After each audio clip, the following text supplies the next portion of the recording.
Hi, I'm Mark Schechter, CEO of Schechter Investment Advisors.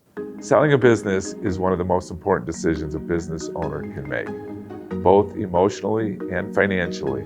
There's a lot that needs to be addressed, and we're going to touch on that today.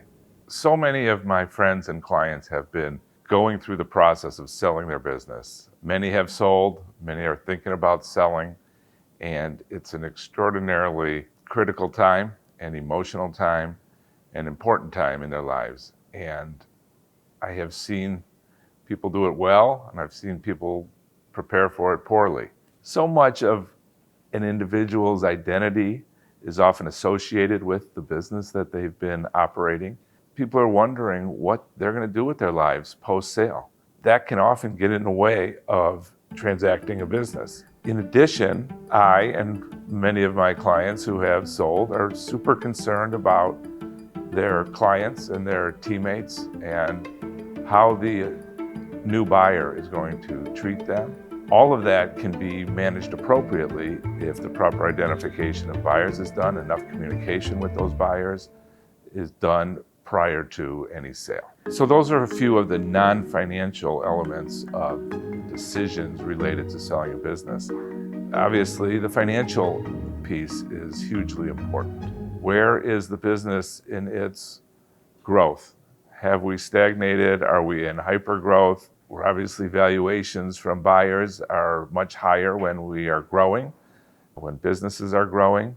If you can time your business sale at a point of growth, you're going to get higher multiples. The outcomes that have been least well received by the market are when the client has to sell the business. They can smell it. Buyers can smell it.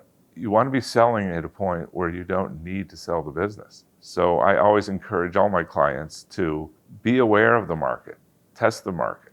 Even if you're not anticipating selling, many buyers want a clean transaction where they can come in and realize that there aren't decisions being made by too many partners and realize that they're going to go down a diligence channel and ultimately not be able to close the deal.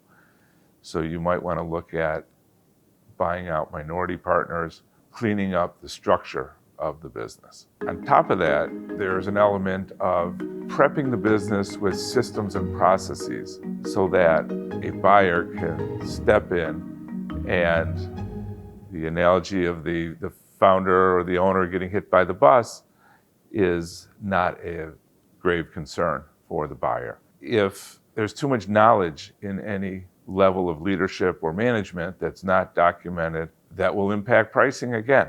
Selling a business is extremely time consuming. It's a distraction to the business. On your team, you're going to want an investment advisor, an investment banker, attorney, and an accountant. And ideally, you're going to want, if you are fortunate enough to be able to find a mentor in your industry, somebody who's gone through this before, that can be extraordinarily valuable.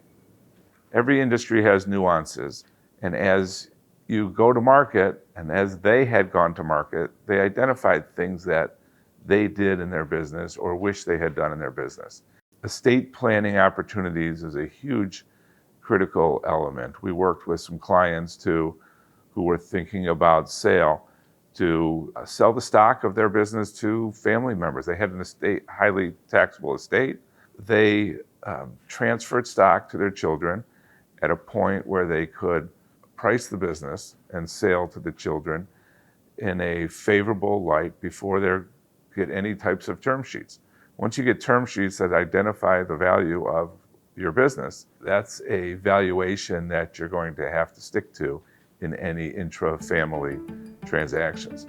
I can't tell you how many times a client has told me that they just got a term sheet and they are thinking about selling their business. And I am so disappointed that this has come at a time that is now too late to deal with transferring the stock of their business to other generations.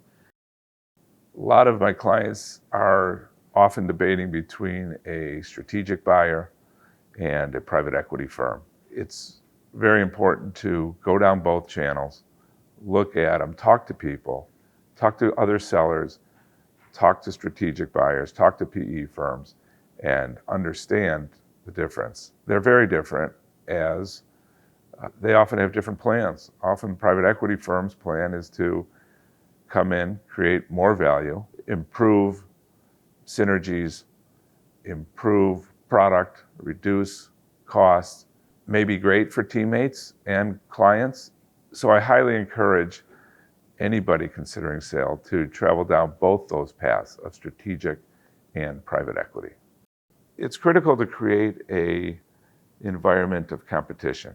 Often this is an investment banker. It may be an attorney that is helping you and as your representative if it's a smaller business.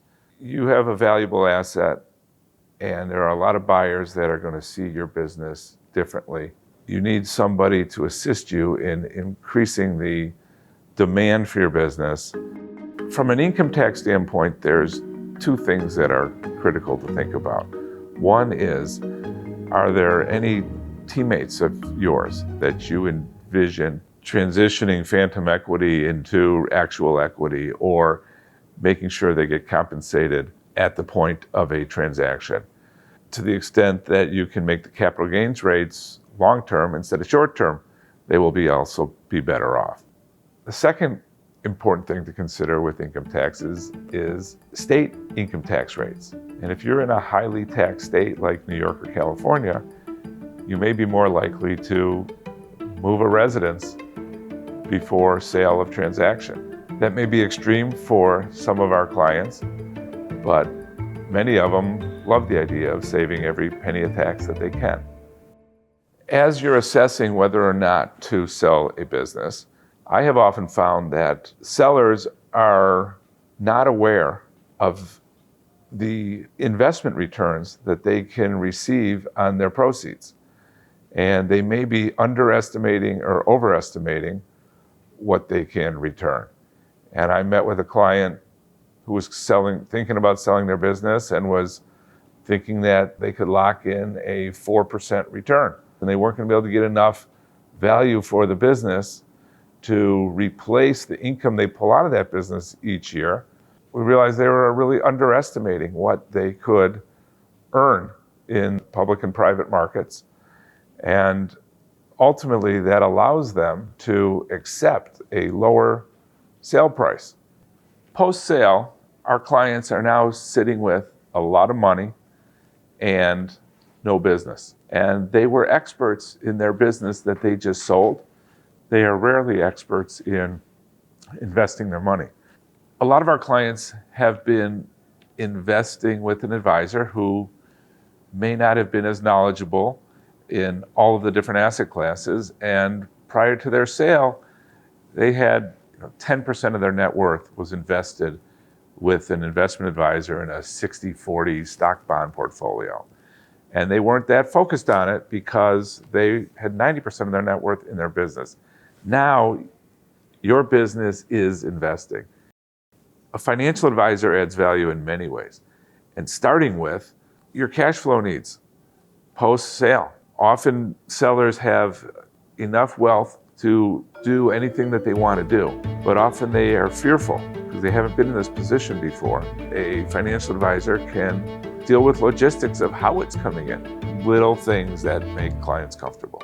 As you go down the path of considering whether or not selling your business is right for you, get out there and do the planning.